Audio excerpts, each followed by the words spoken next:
पर। और हमारे साथ जवेरिया मौजूद हैं जो कि एक सक्सेस स्टोरी है इनकी।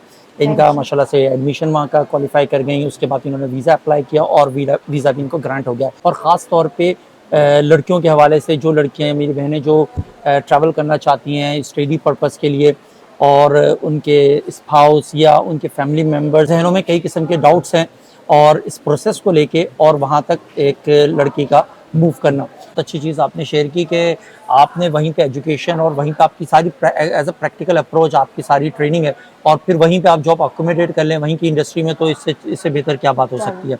मैंने जो है पर्सनली मिग्री की फीस नहीं दी थी, मैं सिर्फ बीएफएस की दी थी। मिग्री जो कि फिनलैंड का इमिग्रेशन सिस्टम है, राइट। रेजिडेंस परमिट की जो फीस है मैंने वो नहीं पे की थी, मैंने वो सेंटर पे की थी। कितना टाइम लगा है डिसीजन होने में? डिसीजन लकीली मेरा तो 2 दिन में आ गया था। ओह ज़बरदस्त, हाँ बहुत ज़्यादा। अस्सलाम वालेकुम, welcome back to another vlog. कैसे दोस्तों आप लोग? भाई आज का व्लॉग बहुत इंपॉर्टेंट होने वाला है क्योंकि हम ये भी एक सीरीज़ बना रहे हैं स्टडी इन फिनलैंड पर। और हमारे साथ जवेरिया मौजूद हैं जो कि एक सक्सेस स्टोरी है इनकी। इनका माशाल्लाह से एडमिशन वहाँ का क्वालिफाई कर गई, उसके बाद इन्होंने वीज़ा अप्लाई किया और वीज़ा भी इनको ग्रांट हो गया। अब ये रिसेंटली ट्रैवल करने वाली हैं फिनलैंड के लिए, तो हमने इनसे थोड़ा सा टाइम की रिक्वेस्ट की और इन्होंने आज हमें और हमारे व्यूअर्स को टाइम दिया।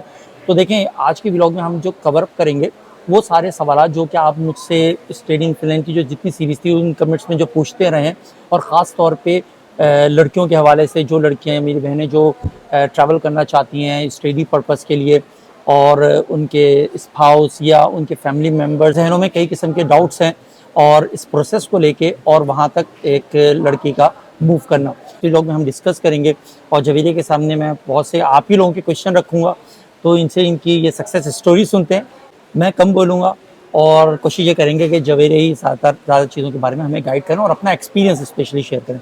क्यों Javeria? Sure, why not, let's start this. चलें, तो फिर आप थोड़ा सा अपने बैकग्राउंड के बारे में पहले बताइए हमारे व्यूअर्स को। अच्छा, मेरा नाम जवेरिया है, मैं कराची से बिलोंग करती हूँ और मैं यहाँ पे आईटी फील्ड में एज अ प्रोडक्ट डिज़ाइनर 4 साल से सॉफ्टवेयर हाउस में काम कर रही हूँ।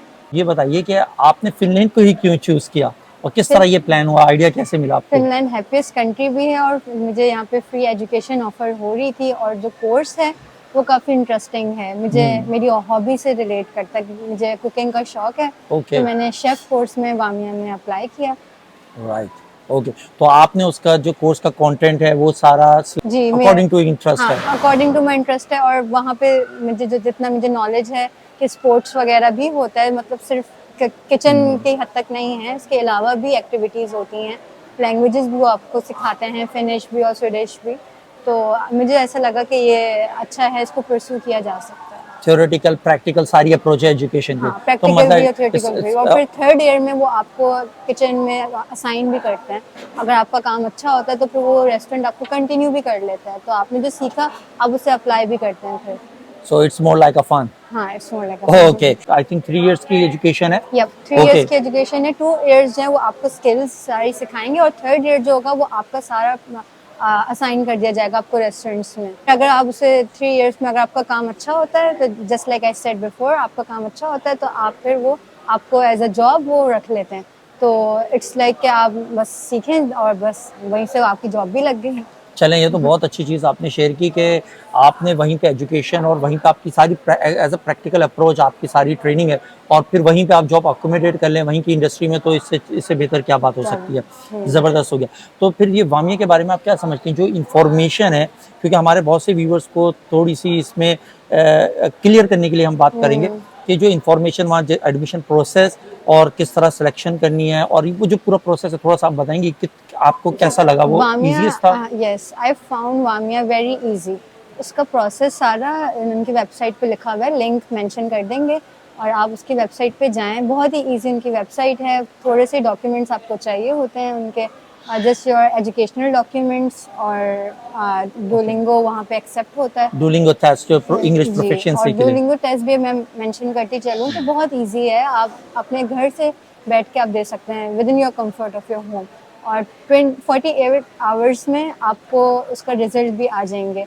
और स्कोर भी जो मिनिमम रिक्वायर्ड है 80 स्कोर रिक्वायर्ड है मिनिमम। 80? हाँ, आई स्कोर 125। सो ये तो अच्छा हुआ, ग्रेट। हाँ, तो आई थिंक दिस मैटर्स कि स्कोर आपका कितना अच्छा है for the eligibility of your for the more chances of your admission requirement. In program okay, यानी आपका कहने का मकसद ये है कि अगर आपका स्कोर हाई स्कोर्स है मेरिट लिस्टिंग में उतने ही आपके जैसे 80 एप्लीकेशन आपके टॉप पे आ सकते रिक्वायर्ड हैं। है, लेकिन अगर आप जितने ज्यादा स्कोर करते हैं उतने ज्यादा आपकी मेरिट के चांसेस बढ़ते मतलब प्रैक्टिस ऐसी कीजिए कि आपका स्कोर आप अच्छे गेन कर सकें, जिससे आपके चांसेस एडमिशन के ज़्यादा होंगे। और आप मुझे मोटिवेशनल लेटर का भी बता रही थी कि उस वो भी एक हाँ। मैटर करता है बहुत हाँ, ज़्यादा। वो भी बहुत अच्छा आप लिखें, अपनी लाइफ से उसको ना रिलेट करते हुए चलें कि लाइक आप कुकिंग का आपको शौक था, just like I am saying for the cooking, वामिया के अच्छे और भी कोर्सेज हैं जिस मैंने शेफ कोर्स में अप्लाई किया है। अगर आपको शेफ में इंटरेस्ट नहीं है, आप चाहे किसी और में अप्लाई कर सकते हैं। वामिया, मैं रिसेंटली उनकी वेबसाइट विजिट कर रही थी, ओके। उन्होंने बहुत सारे न्यू कोर्स भी इंट्रोड्यूस करवाए। इंट्रोड्यूस कर राइट ओके, चले मैं भी उसके बारे में देखूंगा, हमारे व्यूवर्स भी देखेंगे और हम भी उसको कवर अप करने की कोशिश करेंगे। ज़बरदस्त हो गया। इस प्रोसेस में जब आपने एप्लीकेशन ड्रॉप कर दी उसके बाद डिसीजन में कितना टाइम लगा, उसके दरमियान कोई इंटरव्यूज वगैरह प्रोसेस में? उसके बाद जब आप एप्लीकेशन डाल देते हैं तो उसके बाद within 3 weeks to 4 weeks वो आपको बता देते हैं कि आप बताते नहीं है, ईमेल आती है आपको। अगर आप इंटरव्यू के लिए सिलेक्टेड हैं तो आपको तो आपको ईमेल आती है, नोटिफाई करते हैं थ्रू नोटिफाई करते हैं। ईमेल्स। अगर आप नहीं सिलेक्टेड हैं तो कोई ईमेल नहीं आती है। ओके अगर आपका रिजेक्ट हो जाता है तो वो बिल्कुल एंड में जाके जब सारे फाइनलाइज हो जाते हैं तो फिर जाके वो बताते हैं कि हाँ हमने सिलेक्ट कर लिए, अनफॉर्चुनेटली आपका नहीं हुआ, या अगर हो गया अच्छा, सही। तो फिर वो विद इन 4 वीक्स आपको बता 4 वीक्स में सिलेक्शन का नोटिफिकेशन आ जाता इंटरव्यू है। के लिए आ जाता है। ओके, तो इस प्रोसेस में आपने कोई एप्लीकेशन फीस पे की या ट्यूशन जो ट्यूशन फी होती है एजुकेशन की, वो कोई आपने पे की इस तरह की? मैंने एजुकेशन फीस की फ्री ऑफ कॉस्ट है वामिया की, there is literally no fee. आपको सिर्फ दुलिंगो की फीस मैंने पे की थी एप्लीकेशन और fee? No there is no fee अच्छा, एट ऑल। एप्लीकेशन की कि 0 euro. Zero okay, euros. Good हो गया। ओके, अच्छा एडमिशन जब आप क्वालिफाई कर गई, आपके नोटिफिकेशन आ गई एडमिशन की, उसके बाद आप वीज़ा प्रोसेस में गई। हाँ, पहले इंटरव्यू होगा। पहले इंटरव्यू होगा हाँ, नोटिफिकेशन से पहले। हाँ, वो आपको एक गूगल मीट का लिंक देंगे और आपको टाइम और डेट भी देंगे। You have to be there. और अगर आप वो मिस कर देते हैं फॉर एनी रीज़न तो आप मिस कर देते हैं, लेकिन 10 मिनट्स का छोटा सा इंटरव्यू होता है, उनका पैनल होता है, 4 फिनिश होते हैं वहाँ के और उसी वहीं का स्टाफ होता है। ओके, हाँ, वो इंटरव्यू। वो जस्ट आपसे नॉर्मल क्वेश्चंस पूछते हैं, व्हाई आर यू अप्लाइंग, और क्या आपका गोल क्या है आगे, आप किस तरीके से मैनेज करेंगी वहाँ की लिविंग, क्योंकि obviously you are moving to another country, क्योंकि बहुत चैलेंजिंग है। तो अकोमोडेशन किस तरीके से आप करेंगी, तो ये सब भी आपको वो देखना चाह रहे थे ये मैटर बेसिकली कि करता है। आपको कितना इन्फॉर्मेशन है। अच्छा, कितनी? मैंने सारी इन्फॉर्मेशन करी हुई थी, तो मुझे वो उन्होंने मुझसे इवन ये भी पूछा कि आपको पता है कि यहाँ की पर एयर कॉस्ट कितनी अच्छा, उनके हिसाब सही है। से कितनी है, मुझे पता थी तो मैंने उनको वो भी बताया। तो वो इस तरीके के कुछ सवाल पूछते हैं आपसे जिससे पता चल रहा होता है कि आप सीरियस हैं, आपके क्या प्लान्स हैं। फिर अनदर थिंग है कि वो कम्युनिकेशन स्किल्स आप अच्छा, आपकी इनकी बातों से तो ये लग रहा है कि ये प्रोसेस बहुत ही सिंपल है और हर चीज़ वेबसाइट पे भी क्लियर है। तो और कौन-कौन से सोर्सेज़ थे आपके पास जहाँ से आपने ये सारी इन्फॉर्मेशन मिली और आपको ये सब मतलब ये हेल्पफुल रहा ये सारे प्रोसेस में? वेबसाइट से काफ़ी इन्फॉर्मेशन मिल जाती है, लेकिन यूट्यूब चैनल्स पे भी मिल जाती है। फिर मैंने इनका यूट्यूब चैनल देखा, वहाँ पे मुझे काफ़ी अच्छी इन्फॉर्मेटिव वीडियो मिली और मोटिवेट हुई मैं काफ़ी। मैंने कहा हाँ आई कैन डू दिस। तो फिर मैंने वीडियो से काफ़ी इन्फॉर्मेशन ले ली। फिर उसके बाद मैंने इनको कांटेक्ट भी किया, थ्रू ईमेल भी कांटेक्ट कर सकते हैं और मैसेज भी कर सकते हैं। तो मैंने इनको मैसेज किया और फिर मैंने इनसे बात की, तो उन्होंने भी मुझे काफ़ी गाइड किया कि ये स्टेप है, इस तरीके से हो जाता है। ओके, तो चले मेरे लिए ज़बरदस्त, thanks. Thank you so much. You welcome. चले अच्छा अच्छा, अब जब आप एडमिट हो गए, आप क्वालिफाई करके आपके पास नोटिफिकेशन आ गया, तो अब नेक्स्ट स्टेप है अकोमोडेशन का। तो हाउसिंग की आप किस तरह अरेंजमेंट करती, किस तरह यूनिवर्सिटी या उस वासा में जो सिटी है उसमें किस तरह आपके पास इंफॉर्मेशन आई कि ये हाउसिंग अपार्टमेंट्स या जो भी है वहाँ पर वो फैसिलिटीज़ किस तरह अवेलेबल हैं? अच्छा, कुछ बस नाम है वेबसाइट का, यहाँ पे कहीं मेंशन भी कर देंगे। ये फॉर द वासा सिटी है, लेकिन और सिटी के लिए डिफरेंट डिफरेंट हाउसिंग उनकी होती है गवर्नमेंट की। और मुझे ये पता चला क्योंकि मुझे एडमिशन उन्होंने जब ग्रांट किया था तो उन्होंने वहीं पे ही ईमेल के अंदर ही उन्होंने सारा प्रोसेस भी मेंशन कर दिया था कि आप इस वेबसाइट पे जाकर अपनी हाउसिंग की एप्लीकेशन यहाँ पे सबमिट कर सकते हैं। It takes time to get response from them. मुझे अच्छा खासा एक टाइम, अंदाजन महीने के अंदर या 2-3 वीक्स? ओके, महीना लग जाता है। और क्योंकि जितना जितना टाइम बढ़ता जा रहा है, लोग अप्लाई करते जा रहे हैं, एप्लीकेशन बहुत ज़्यादा रिसीव होती है, टाइम ज़्यादा लग जाता है। तो एज अ वुमेन वो सिक्योर हाउसिंग है, हाँ। प्राइवेसी है उसमें?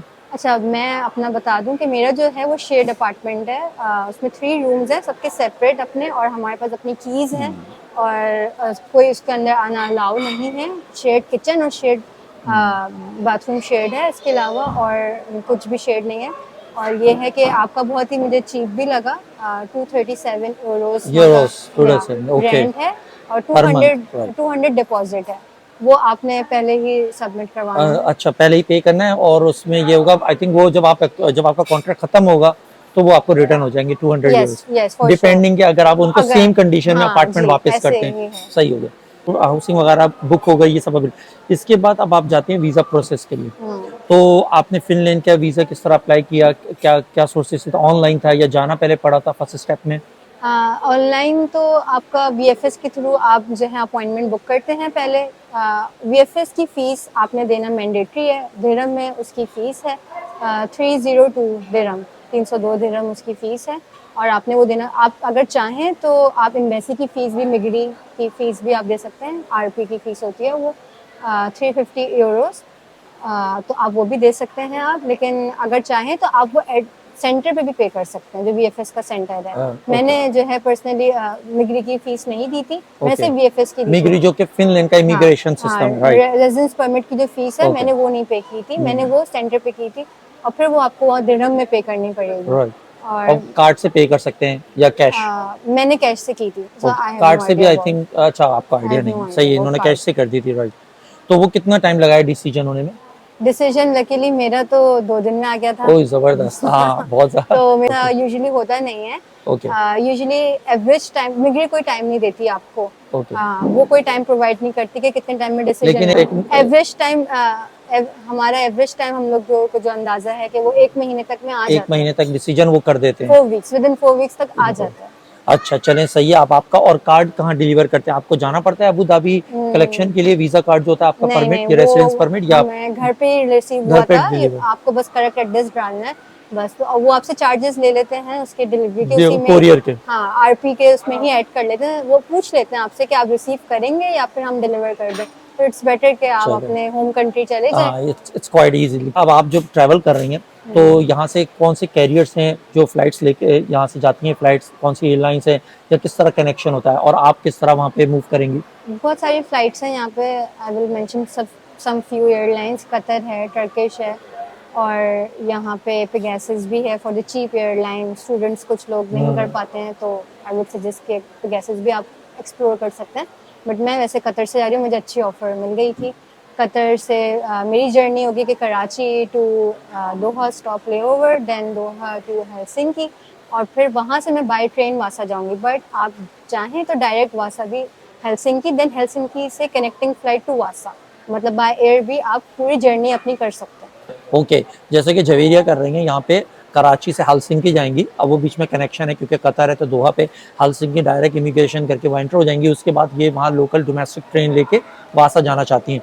और अगर स्टूडेंट चाहते हैं तो यहाँ से थ्रू आउट कराची या लाहौर, जहाँ से जिस सिटी से भी आप कर रहे हैं ट्रैवल, वहाँ से हेलसिंकी के बजाय वासा तक की आप एक ही दफ़ा में टिकट जो है पूरे कनेक्शन की आप बाय कर सकते हैं, और ये ट्रैवल बाय एयर भी आप वासा तक कर सकते हैं। चलें, सही है। और इसमें जाहिर है फिर प्राइस में अप एंड डाउन होते ऑब्वियसली हैं, अगर आप बाय जो एयर ट्रेवल करेंगे पूरा थ्रू आउट योर जर्नी, तो ऑब्वियसली आपकी प्राइस प्राइसिंग में उसी तरह फर्क होगा। आएगा। चलें, सही है। तो फिर आप इस मंथ जो है ट्रैवल करने वाली हैं रिसेंटली, हाँ, couple of days. Yes, in couple of चलें, तो डेज। फिर आपके लिए बेस्ट विशेस है। थैंक यू सो और मच। हम आपसे एक कमिटमेंट दिया भाई, व्यूअर्स हम जरूर लेंगे जवीरे से, कि जब ये फिनलैंड पहुंच जाएंगी तो सही है, ये एक्सपीरियंस करेंगी थ्रू आउट कराची से फिनलैंड तक और यूनिवर्सिटी तक का ये सफ़र, वहाँ रजिस्ट्रेशन वगैरह जो सब कुछ कर लेंगी, लोकल स्टूडेंट से इनकी मीटिंग्स हो जाएगी। तो फिर हम कोशिश ये करेंगे, और बल्कि आप कमिटमेंट हमसे फर्स्ट ये करेंगी कि आप हमें वहाँ भी हमारे व्यूअर्स को टाइम देंगी, For sure, और हाँ। फिर हम जाके उनको वहीं से चल के फिर आपकी फिनलैंड की जो लाइफ है उसको थोड़ा सा शेयर करेंगे, कि वो स्टूडेंट्स के लिए आसानी हो, खासतौर पे लड़कियों के लिए, कि वहाँ का एनवायरनमेंट कैसा है, कम्युनिटी हमारी वहाँ कैसी है, हमारे मुल्क से कितने लोग वहाँ पे गर्ल्स या बॉयज़ जो पहुँचे हुए, तो उन लोगों से थोड़ा सा मीटअप्स करेंगे। तो एक हमारे व्यूअर को एक अच्छा, आप सबको एक अच्छा एक आइडिया मिल जाएगा। तो भाई मैं समझता हूँ ये वीडियो जो आप लोगों को अच्छा इसने मोटिवेट किया होगा, खासतौर पे लड़कियों को। तो मैं ये चाहता हूँ कि लड़कियाँ आगे बढ़ें, हाँ। और जितनी नंबर ऑफ एप्लीकेशंस लड़कों की हो, उतनी लड़कियों की भी होनी चाहिए, चाहे वो भला इंडिया से हो या पाकिस्तान से हो। राइट। तो चलें फिर मिलते हैं अपने किसी नेक्स्ट व्लॉग में, जब तक के लिए अल्लाह हाफिज़। Bye bye.